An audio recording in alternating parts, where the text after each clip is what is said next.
Et notre chronique du jour, c'est Hebdo Afrique. Innov Afrique. Et oui, mais on s'y perd.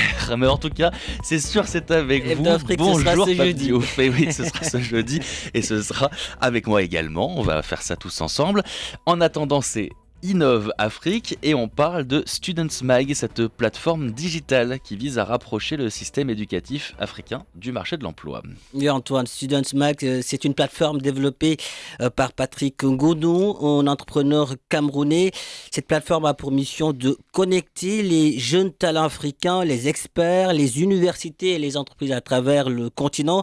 L'objectif est de démocratiser l'accès à l'éducation et à l'emploi en utilisant notamment l'intelligence artificielle pour guider les étudiants dans leur choix d'études et faciliter leur insertion professionnelle.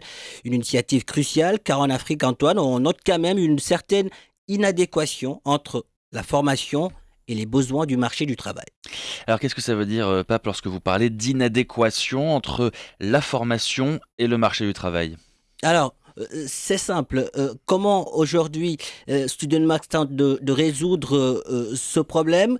La plateforme propose des services d'orientation universitaire et professionnelle en s'appuyant sur des données et des algorithmes d'IA pour aider les étudiants à choisir des filières alignées sur les besoins du marché. Et pour répondre à votre question, par exemple, aujourd'hui, si on identifie des secteurs porteurs et les Mhm. compétences recherchées, l'application, qu'est-ce qu'elle fait? La plateforme plutôt, elle met en relation les étudiants avec des institutions et des employeurs potentiels, ce qui permet de réduire le fossé entre ce que les jeunes apprennent et Mhm. ce dont les entreprises ont réellement besoin.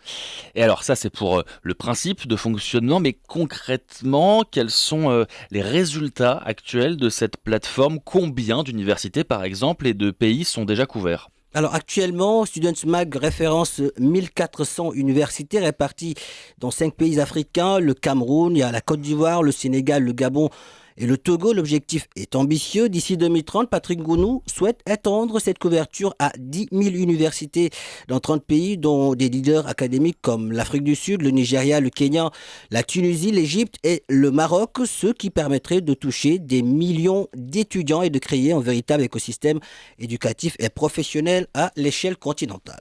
Alors vous le mentionniez, hein, l'ambition de Patrick Gounou, c'est de lutter contre la fuite des cerveaux en Afrique.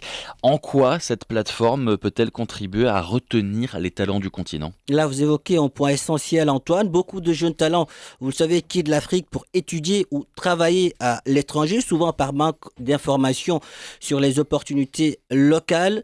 Là, la plateforme veut changer la donne. En quoi faisant? En mettant en lumière les possibilités de carrière sur le continent, ce qui est, à mon avis, à encourager parce qu'aujourd'hui, en connectant les étudiants aux universités et aux entreprises africaines, la plateforme promeut le développement local des compétences pour réparer ce que j'ai l'habitude de nommer, disons-le, une injustice, car chaque année, l'Afrique subsaharienne perd, tenez-vous bien, 95 milliards de dollars en recrutant l'expertise étrangère pour la réalisation de projets locaux. Et pourtant, le taux de chômage local atteint 60% dans certains pays.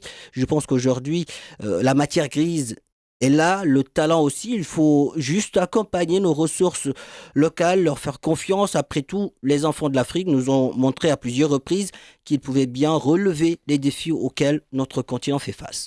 Et pour relever ce défi, Students Mag, donc une plateforme digitale pour rapprocher le système éducatif africain de son marché de l'emploi. C'était donc bien Innov Afrique avec vous, Pape Diouf. Merci beaucoup d'avoir été avec nous. Merci à vous, Antoine.